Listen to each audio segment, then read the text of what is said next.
চাওক, BTCত উচ্ছেদটো ইমান সহজ নহয়, কাৰণ BTCত বহুত মানুহে মাটিৰ পট্টাই পোৱা নাই। প্ৰথমতে খিলঞ্জীয়া মানুহক মাটিটোতো দিব লাগিব 26টা জনগোষ্ঠী। এনে যদি এভিকশ্যন কৰে তেতিয়াহ'লে আপুনিও এভিকশ্যন হৈ যাব।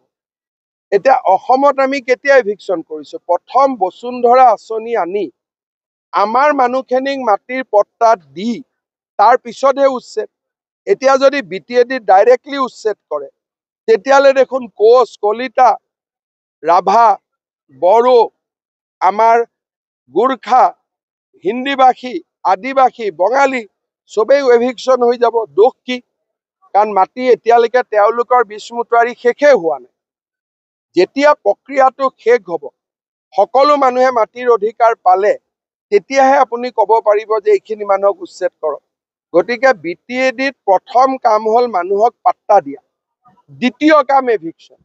অসমত পাট্টা দিয়া কামটো হৈ গ'ল কাৰণে আমি এভিকশ্যনত লাগিছো।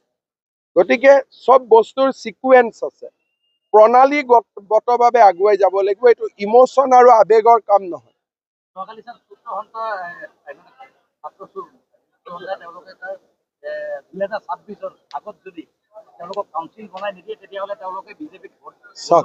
মই এটা কথা কৈছো যে কাউন্সিল বনালেও ভোট নিদিয়ে, কাউন্সিল নবনালেও ভোট নিদিয়ে।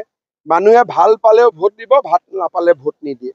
কোনো দল সংগঠনৰ কথাত কোনেও কাকো ভোট নিদিয়ে। ভোটটো ব্যক্তিগত। মাকৰ ভোট বেলেগ, বাপেকৰ ভোট বেলেগ, ল'ৰাৰ ভোট বেলেগ, বোৱাৰীৰ ভোট বেলেগ।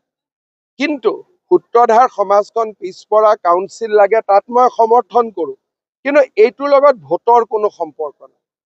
যিজন ল'ৰাই কৈ আছে ভোট নিদিয়ে, তেওঁৰ মাকে গৈ ভোট দি দিব, তেওঁ কেনেকে গম পাব?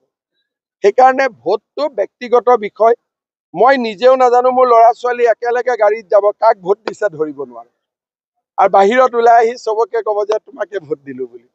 সেইকাৰণে ভোটৰ কথা কোনেও কাকো দায়িত্ব ল'ব নোৱাৰে। যিবিলাক দল সংগঠনে কয় আমি ভোট নিদিওঁ, আমি কৰো, তেনেকে নহয়।